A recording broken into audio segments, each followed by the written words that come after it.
Espiritu Santo. Amen. Pagpapala ng ating Panginoon sa Kristo, ang pag-ibig ng Diyos Ama at ang pakikipagkaisa ng Espiritu Santo naway sumainyo lahat. Magandang hapon po sa ating lahat, mga kapatid. Buti naman kakatito tayo lahat dito upang sumamba at pakita ang pagmamahal natin sa Diyos. No? Mahal niyo ba ang Diyos? Amen. Ayun. No? Ngayon ay pag-uusapan natin tungkol sa buhay may asawa. Alam ko karamihan sa inyo mga dalagang ina. Anyway, ito ay malaking issue na laging pinagdidibatihan ng maraming tao. Simbahan na nanindigan na hindi pumapayag ito sa diborsyo. No? Titingnan natin kung totoo ba ito o hindi. Sa pag-umpisa ng ating banal na misa, tayo muna ay magsisi sa ating mga nagawang kasalanan, lalo na sa mga pagkakataong tayo hindi natutong magmahal sa ating kapwa. Lalo na sa mga sarili natin, kamag-anak, asawa, anak. Humingi tayo ng awa at kapatawaran sa Panginoong ating Diyos. Inaamin ko sa mga Panginoong Diyos sa inyong mga kapatid, na lupa akong nagkasala sa isip, sa salita at sa gawa, at sa aking pagkukulang. Kaya sinasamo ko sa mahal na Birheng Maria, sa lahat ng mga anghel at mga banal, at sa inyong mga kapatid, na ako'y panalangin sa Panginoong ating Diyos. Kawaan tayo ng makapangyarihan Diyos. Patawarin tayo sa ating mga kasalanan at patnubayan tayo sa buhay na walang hanggan. Amen.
ang iyong dakilang pagkamawain ay mangibabaw sa aming ginagawang kabutihan at idinadaig ng mga kahilingan.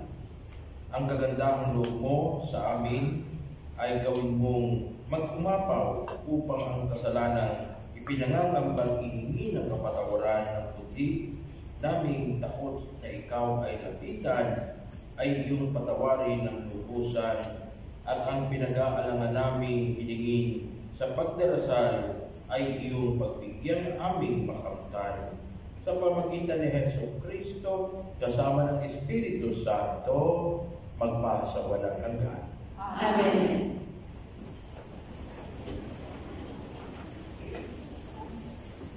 Nilikha ng Diyos ang lalaki at ang babae para sa isa't isa. Sa kasal, sila'y kanyang pinag-isa.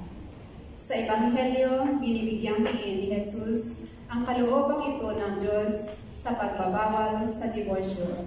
Pakinggan po natin ang unang pagbasa. Pagbasa mula sa aklat ng Henesis. Sinabi ng Panginoong Diyos, hindi mainam na mag-isa ang tao. Bibigyan ko siya ng makakasama at makakatulong. Kaya lumikha siya ng mga hayop sa parang at ibon sa himpapawid. Inilapit sa tao at ipinaubaya dito ang pagbibigay ng pangalan sa mga iyon. Kung ano ang kanyang itawag, iyon ang magiging pangalan nila. Ang tao nga ang nagbigay ng pangalan sa lahat ng ibon at mga hayop, maging maamo o mainam. Ngunit, wala isa man sa mga ito ang angkop na kasama ang katulad niya. Kaya pinatulog ng Panginoon ang tao. Samantalang nahihimbing, inuha niya ang sandadyang nito at pinaghilom ang laman sa tapat ng iyon. Ang tadyang na iyon, ginawa niya ng isang babae at inilapit sa lalaki. Sinabi ng lalaki, sa wakas, narito ang isang tulad ko, laman ng aking laman, buto ng aking buto. Babae ang siyang itatawag sa kanya, sapagkat sa lalaki nagmula siya. Ito ang dahilan kaya iniiwan ng lalaki ang kanyang ama at ina upang sumama sa kanyang asawa, sapagkat sila'y nagiging isa. Ang salita ng Diyos. Salamat sa Diyos. Mapalad ang bawat tao na sa Diyos ay may takot. Mapalad ang bawat tao na sa Diyos ay may takot. Ang maalam na at hikay sumunod sa kanyang utos. Hindi siya magkukulang sa anumang kailangan. Ang buhay ay maligaya, uunlad ang kanyang buhay. Tayo naway kasasan ng buol magpakailanman. Sa tahanan ng asawa ay parang ubas na mabunga. Bagong tanim na ulibo, sa may dulang ang anak niya.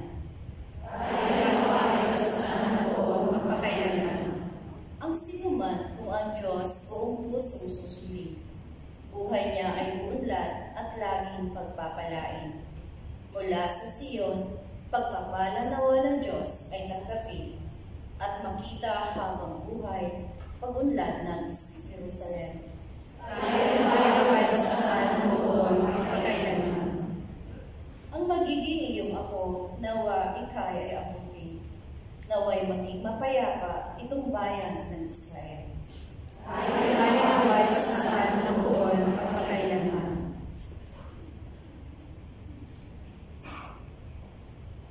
Sa pagiging tao at pagdanas ng kamatayan, naging tunay na kapatid natin si Jesus. Muli niya tayong inaakay sa pag-ibig at buhay ng Diyos, Ama. Pakinggan po natin ang ikalawang pagbasa. Pagbasa mula sa sulat ng mga Hebreo. Mga kapatid, alam natin si Jesus, bagamat sandaling panahon, pinababa kaysa mga anghel, ay binigyan ng karangalan at kadakilaan dahil sa kanyang pagkamatay. Dahil sa pag-ibig ng Diyos, niloob niya na si Jesus ay mamatay para sa ating lahat. Sa pamamagitan ng mga pagtitiis, siya ay pinagpapakinggan ng Diyos na lumikha at nangangalaga sa lahat ng bagay, upang makapagdala ng marami sa kaluwalhatian. Marapat lamang na gawin niya iyon sapagkat si Jesus ang pinagmumula ng kanilang kaligtasan. Si Jesus ang nagpapabanal sa kanila at iisa ang Ama na nagpapabanal at ng pinagpaging banal, kaya't hindi niya ikinahihiyang tawagin silang mga kapatid. Ang salita ng Diyos. Salamat sa Diyos.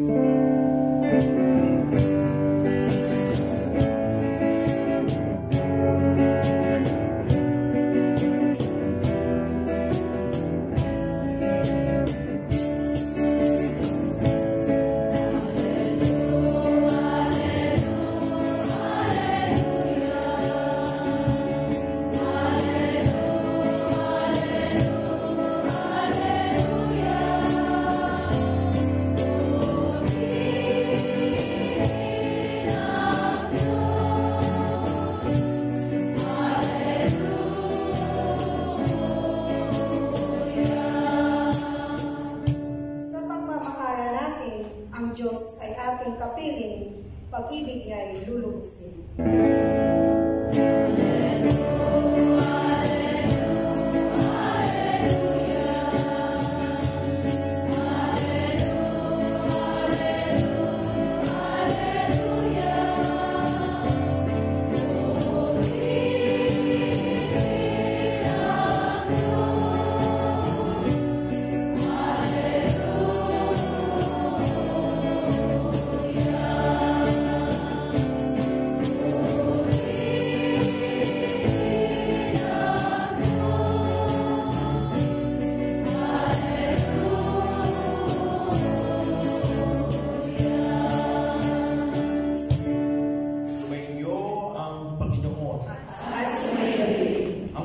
Balita ng Panginoon ayon kay San Marcos. Papuri sa iyo, Panginoon.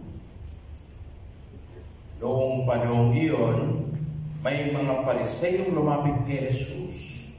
Ibig nilang masilo siya, kaya kanilang tinanong, naayon ba sa kautusan na hiwalayan ng lalaki ang kanyang asawa? Tugon niya, ano ang utos sa inyo ni Moises? Sumagot naman sila, ipinahintulot ni Moises na hiwalayan ng lalaki ang kanyang asawa matapos bigyan ng kasulatan sa pag-ihiwalay. Ngunit sinabi ni Jesus, dahil sa katigasan ng inyong ulo, kaya niya inilagda ang utos na ito. Subalit sa pasimula pa, nang likhain ng Diyos ang sanlibutan, nilalang niya silang lalaki at babae. Dahil dito'y iiwan ng lalaki ang kanyang ama at ina, at magsasama sila ng kanyang asawa, at sila'y magiging isa. Kaya't hindi na sila dalawa, kung hindi isa. Ang pinagsama ng Diyos ay huwag paghiwalayin ng tao. Pagdating sa bahay, ang mga alagad naman ang nagtanong kay Jesus tungkol sa bagay na ito. Sabi niya sa kanila, ang sino mang lalaki humiwalay sa kanyang asawa at mag-asawa sa iba ay gumagawa ng masama sa kanyang asawa, siya ay nangangalo niya. At ang babaeng humiwalay sa kanyang asawa at nag-asawa sa iba ay nangangalo niya rin. May nagdala ng mga bata kay Jesus upang hilinging ipatong niya sa mga ito ang kanyang kamay. Ngunit pinagbigaan sila ng mga alagad. Nagalit si Jesus na makita ito at sinabi sa kanila, pabayaan ninyong lumapit sa akin ang mga bata, huwag niyo silang sawayin, sapagkat sa mga katulad nila, naghahari ang Diyos. Ito ang tandaan ninyo, ang sino mang hindi tumatanggap sa paghahari ng Diyos tulad ng isang maliit na bata ay hindi mapapabilang sa mga pinaghaharian niya. At tinalong ni Jesus ang mga bata, ipinatong ang kanyang mga kamay sa kanila at pinagpala sila. Mga kapatid, ang mabuting balita ng Panginoon.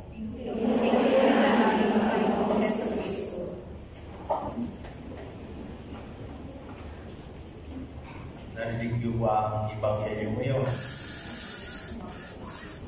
Meron yata mga tulog kanina eh. Panagay niyo ba pabor si Jesus o hindi pabor sa diborsyo? Hindi pabor. Para bagang hindi siya pabor. Bakit? Sapagkat sabi niya ang pinagdugtong, pinagsama, pinag-isa. Yan, tatlong bagay na pinagdugtong, pinagsama, pinag-isa ng Diyos ay huwag pag-uwaliin ng tao. No? Yan ay galing sa ating Panginoong Jesus. No? Sino ang pwedeng kumontra sa Kanya? Alam naman natin siya ang ating tagapagligtas. Alam natin siya ang salita ng Diyos. No? Alam natin na siya ang nakakaalam ng lahat ng bagay. No? Bakit nagkaganon? No?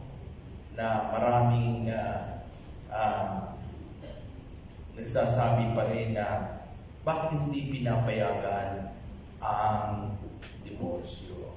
No? Yan po yung katanungan. Na maaaring merong mga ilan dito na yun din ang katanungan sa kanyang isip. No? Lalo na kung hindi kayo pinakokomunyo ng pare dahil sa hiwalay kayo doon sa inyong asawa. No?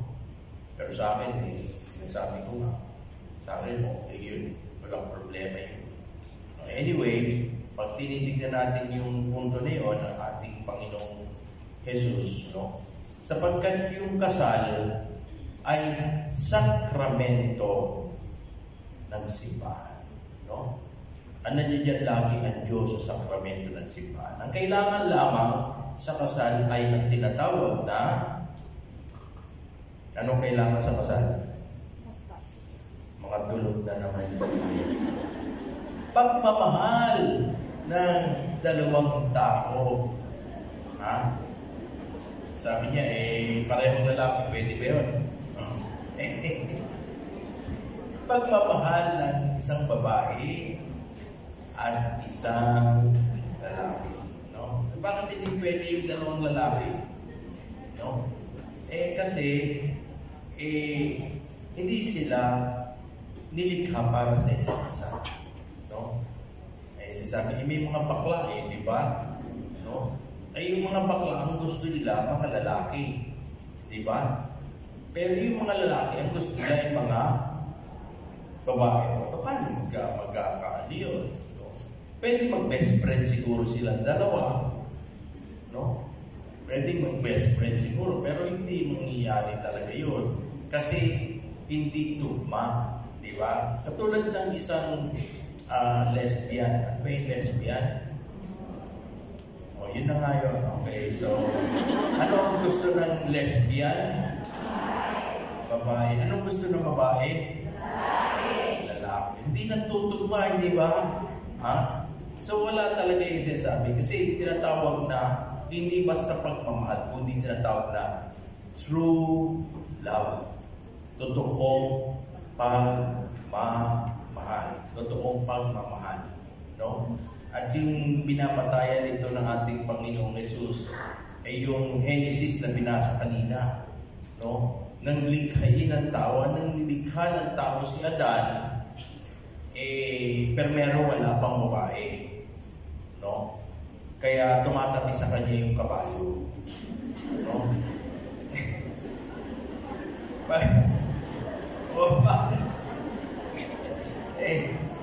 umaamoy ni Adan yung bibig ng kabayo, napasipa. Ang baho naman. Kaya malis yung kabayo. Sumunod, tumabisa ka sa gorilla. Pagtingin ni Adan sa gorilla, ang laki naman ng butas ng ilong. Hindi nga naugma Hindi naugma. Kaya si Adan madalas natutulog siya sa taas ng puno. No? Kasi wala siyang walang kaugma no? Kaya yung Panginoon, kinuha yung isang tadyang ni Adan. At buhat doon gumawa ng isang mas maganda. No? Kaya tinatawag natin maganda yan si Eva. No? Nung magkita silang dalawa ni Adan, ayun na. Hindi na siya nagreklamo. Sabi niya, ito talaga ang nilikha para sa akin. Yun po yung yung dalawang tao ay nilikha para sa isa ng Diyos. Yan po yung diwa ng sakramento ng kasal. No? Pag dumarating yun, ibig sabihin ba, ang lalaki ay hindi na magkakasala, ang babae hindi magkakasala. Nagkakasala pa rin. Si Eva hindi man nagkasala. No? Anong kinain niya? Kala ko Jollibee. Binigyan pa si Adan, di ba? No? Pero sa kabila ng kasalanan, hindi naman iniwan ni Adan si Eva. At hindi iniwan ni Eva si Adan. Bakit? Sapagkat sila ay magkauma. Sila ay nakikita nila na ang kaligayahan nila ay nasa isa't isa. Yung punto nun, na ang mag-asawa dapat nagtutulungan, ang mag-asawa ay nagbibigayan, ang mag-asawa ay nagpapatawaran sa kanilang mga pagkakamali. No? Yun po yung true love.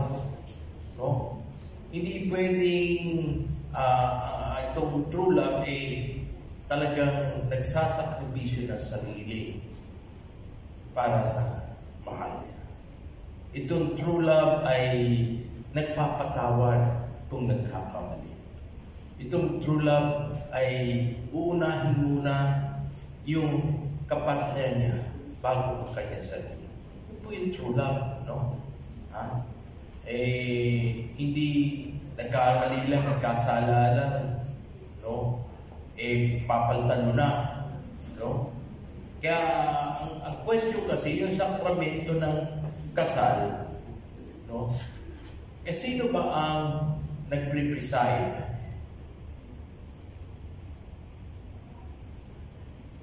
Makatulog na lang.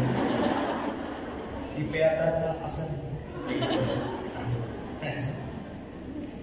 Sabi niya, pari daw, hindi. Yung dalawa actually nag-ano yan, ang presided niya, yung dalawa.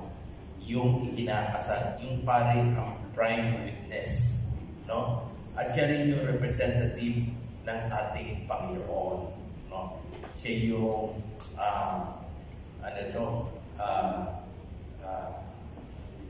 limutan ko yung tawag ko eh.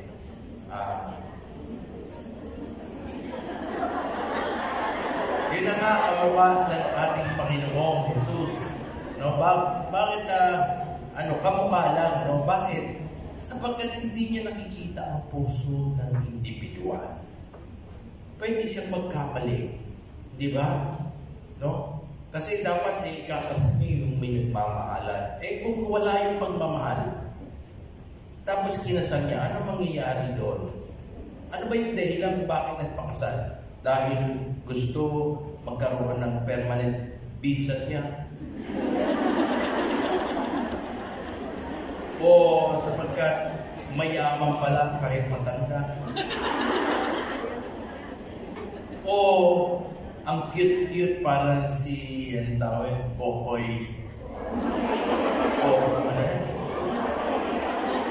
Coco Martin.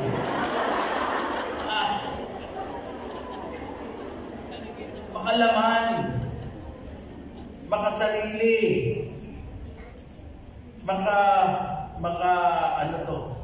makamundo ang dahilan. Sigurado walang mangyayari dyan. Sapagkat yung tunay na pagmamahal ay galing sa Diyos. Kaya natin tinatawag ni Juan ang Diyos na pagmamahal. God is love. God is love. Ang katunayan pa nga niyan, ang Panginoong Jesucristo, nakita niyo ba yan? Ay namatay na nakapako sa krus. Isinakripisyo niya ang kanyang sariling buhay para tayo mapatawad sa ating mga nagawang kasalanan. Yan po yung puno, no? Na ang pagmamahal ay nagsasakripisyo para sa kanyang minamahal. Pag wala yung pagsisakripisyo, walang pagmamahal. Kung binigyan ka lang ng pera, mahal ka na, hindi totoo yan. No? Ibigyan ka lang yan, 1-2 taon, pagkatapos, babawasan na yung binibigay sa iyo. Meron na naman nakitang iba. 1/4 na lang bibigay sa iyo. Meron pa naman nakitang isa. Wala nang ibibigay sa iyo. Sa anak mo na lang bibigyan. Yan po. Yung sistema, no? Yung nagmamahal kahit magutom yan, basta sila ay magkasama, maligaya na. Fulfillment of the heart. No? Fulfillment of the heart. No? Nasasabi natin na yun. Kaya, yung pare, nung araw, itinaas masyado sa pedestal. Akala mo ba, parang Diyos. No? Pero mga 1990s, 2000, nag-umpisa na ang mga iskandalo ng simbahan. Nandiyan na yung mga pari na alam nyo na yun. At yung mga pari na alam nyo na rin yun. Gumagawa na ng mali, tinatago pa. Pagkatapos ililipat lang ng parokya, parang gumawa na naman ng panibagong kamalian. Hindi ba pinagpapakita lang yan ang pagkatao ng pare? At yung diborsyo, paano magdidiborsyo yung mga tao? Sabi nga, annulment dapat yun. Annulment. Paano na mag-a-annul yung tao? Napakalaki ng gastos. Pagkatapos, check upin ka, ang tagal-tagal. Nag-aaway na parati yung mga ano. Kaya mapapansin natin yung gulo. Kasi, lagi na nag-aaway, wala naman kasing pagmamahal dyan Palagay niyo ba ang Diyos pagdudugtugin ang dalawang taong hindi nagmamahalan? Hindi. Pareho rin yan ang umpisal. Palagay mo ba patatawarin ka ng Diyos kahit pinatawag ka ng pare kung alam ng Diyos na hindi ka naman sinisiri sa iyong paghingi ng kapatawaran? Hindi. No? Sapagkat pwede mong lokohin ang tao, hindi mo pwedeng lokohin ng Diyos sa iyong buhay. Mga iba nagpapakasal kasi tumatanda na. Pag tumatanda na, kahit sino na lang. Pag bata pa, may pumansin, iniisnap niya. Pagkatapos matanda na, mangitian lang, kasama na.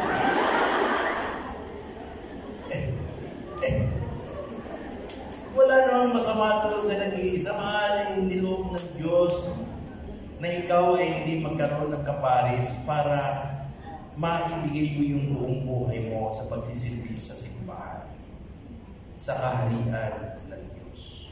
No? Mas mabuti na yung malaya ka na nakapagsisilbi sa simbahan kaysa may asawa kang binubugbog ka tuwing uuwi. O pinakwartaan ka lang.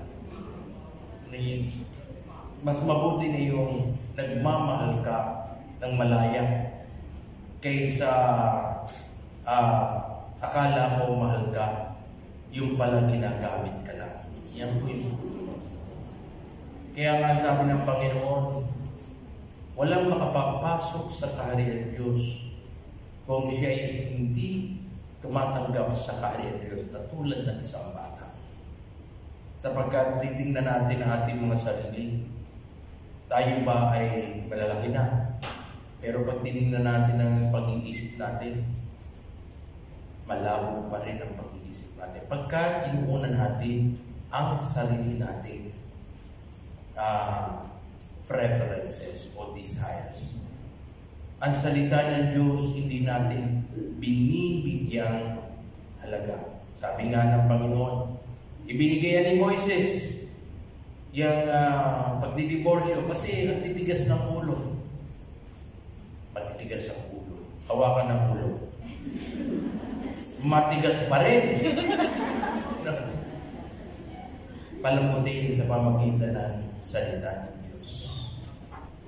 Pag ang salita ng Diyos ang pumasok sa iyong puso, siguradong mararamdaman mo ang tunay ng pagmamahal. Magsitayo tayo lahat, ipayag natin ang ating pananampalataya, sumasampalataya.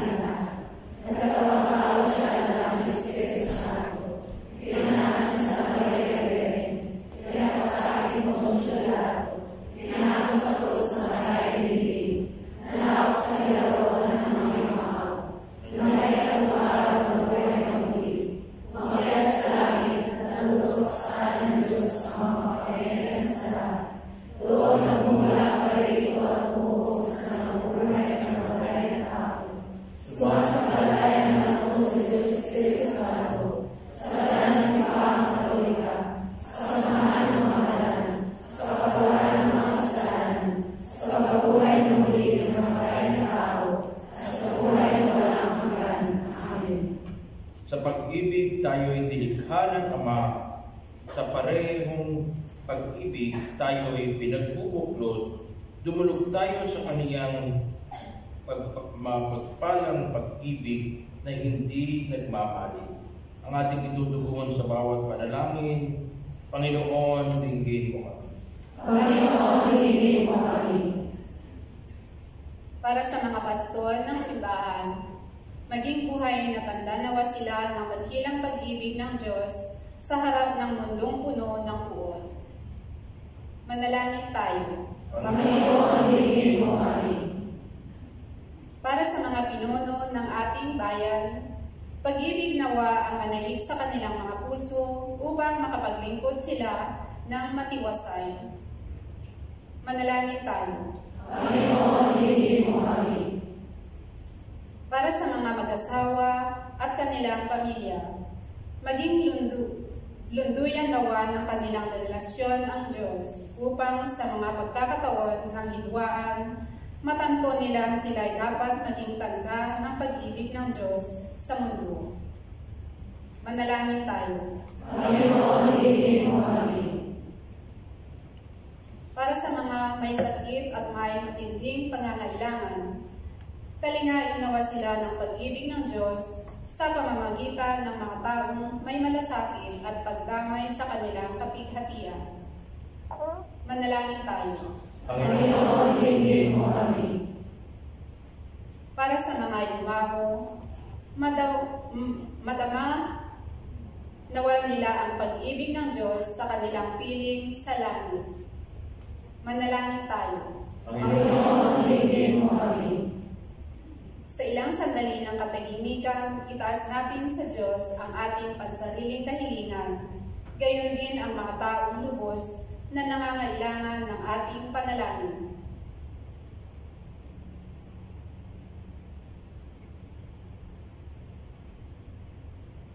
Manalangin tayo. Panginoon, dinggin mo kami. Kapagpalang naming Diyos, digin mo nawa ang iyong nagsusumamong sambayanan idulot mong madama naming lubos ang iyong pag-ibig sa mga tao, bagay at gawaing mabubuti. Sa parehong pag-ibig kami maging naway makilala bilang sambayanan mo sa pamagitan ni Jesucristo, anak mo, na aming Panginoon. Amen.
ay kalugdan ng Diyos amang makapangyarihan sa lahat.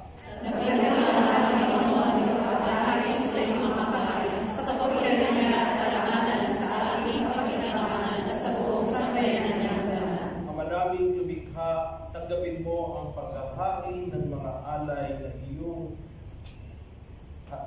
inihapili at sa pagdiriwang ng dapat naming ganapin ang kabanalan ng iyong pagdiligtas, naway sumaamin sa pamagitan ni Jesucristo kasama ng Espiritu Santo magpasawalang hanggan. Amen. Sumainyo ang Panginoon. Nasa Diyos ang inyong puso at diwa. Dinahas namin sa Panginoon. Salamatan natin ang Panginoon at Diyos. Dapat na siya ay pasalamatan. Manaming pakapangyarihan, tunay na marapat na ikaw ay aming pasalamatan. Kahit na ikaw ay pinagtaksila ng sangkatauhan, ikaw ay patuloy pa rin sa iyong pagmamahal. Ikaw na ang nagpuno sa aming pagkulang. Ikaw pa rin ang nagsugo ng tutubos sa tanan. Ang sugo mong anak ay naging na iba sa amin, bagamat hindi at tinularan ang aming pagkamaswayin.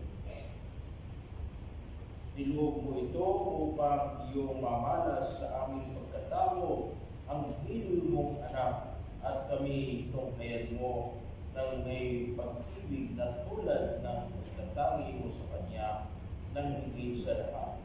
Ang katapatan niya sa iyo walang baliw, ay nagpanumbalik na muli sa amin ng iyong kasiyahan, ng iyong pagtingin, na aming minaksi nung ikaw ay aming suwayin. Kaya kaisa ng mga anghel nagsisiawit ng papuri sa iyong walang kumpay sa kalangitan, kami nagbubunyi sa iyong kadakilaan.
Bago niya pinagtiis ang pusang loob na maghandog, hinawakan niya ang tinapay, pinasalamatan kanya, pinaghati-hati niya iyon. Iniabot sa kanyang mga alagad at sinabi, "Tanggapin ninyong lahat ito at kanin. Ito ang aking katawan na ihahandog para sa inyo."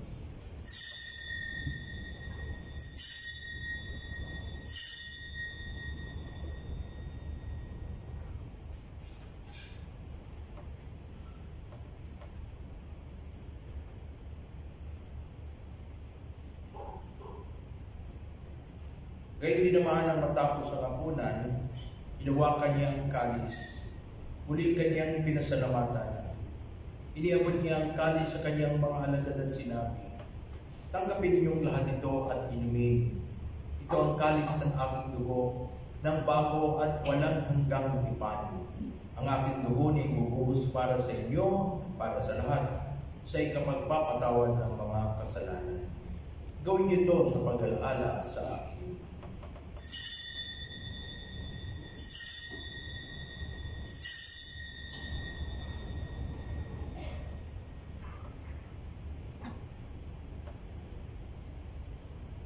Pagbunyi natin ang misteryo ng pananampalataya.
para maglingkod sa iyo.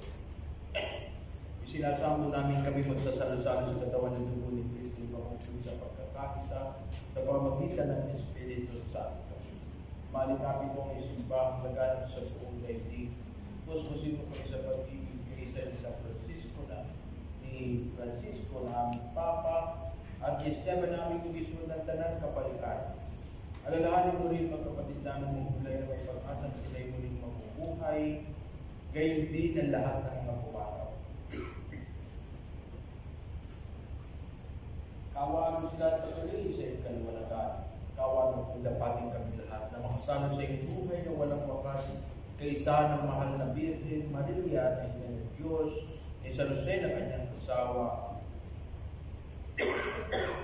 kaysa ng mga apostol at ng lahat ng mga banal na namuhay din sa daigdig ng kalugod sa iyo.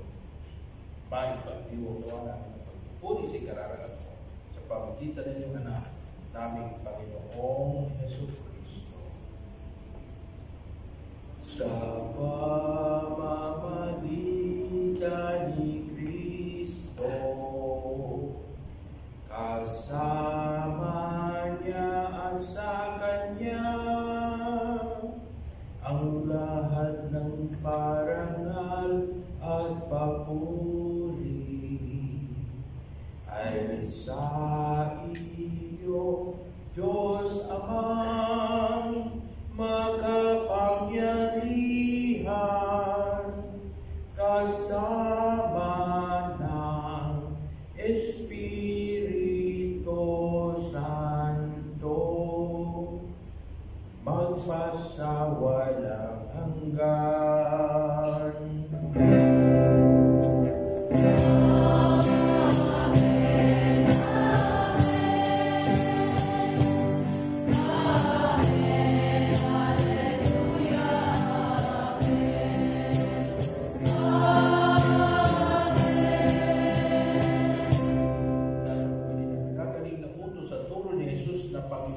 Na Diyos, ipahayag natin ang kailangan ko.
Pagkalooban ng kapayapaan araw-araw, iligtas sa kasalanan, ilayo sa lahat ng kapahamakan, samantalang aming pinanalipig ang dakilang araw ng pagpapahayag ng tagapagligtas namin si Hesus Kristo.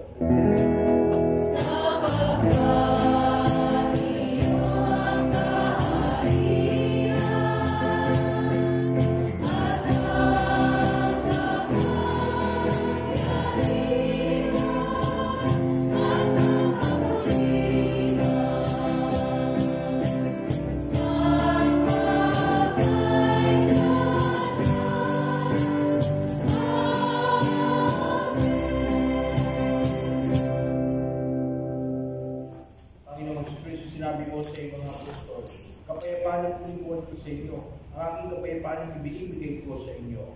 Tungayin mo ang aming pananampalataya o ang aming mga pagkakasala.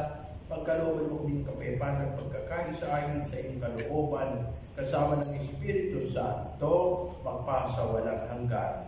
Amen. Ang kapayapaan ng Panginoon ay laging sumainyo. At sumainyo. Mga kapatid, magbigyan tayo ng kapayapaan sa Jesus.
Mga kapatid, narito ang ating Panginoon Jesucristo.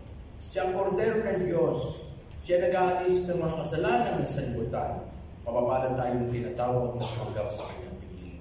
Panginoon, hindi ay magkarapat-dapat na pagtulis sa iyo, ngunit sa isang salita mo lamang ay gagawin mo.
pagkaloob mo sa pagsasalo namin sa pagkain, inuming banal, kami maging katawan ni Kristo na aming pinakinabangan sa pamagitan niya kasama ng Espiritu Santo, magpasawalang hanggan.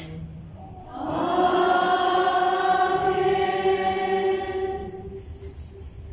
Magsiyaw po ang lahat para sa parasya ng Muslim.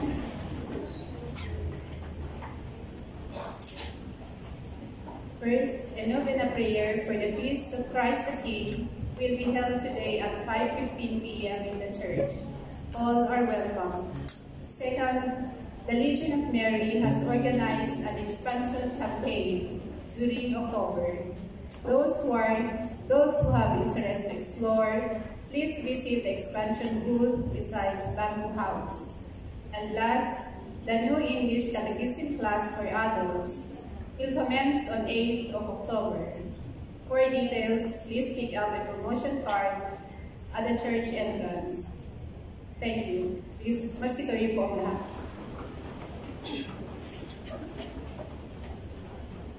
Meron pa ba kayong asawa ngayon? Well, ano yung sikreto para manatili yung pagmamahalan? Kasi alam nyo, mahingay eh. Alam nyo, sinasabi ko ito sapagkat hindi mananatili ang pagmamahal pag wala ang Diyos. Kaya kung ang asawa nyo malayo sa Diyos, ilapit nyo sa Diyos. At yung pagdadama mong pagmamahal, madadama rin yung pagmamahal sapagkat yun ay buhat sa Diyos.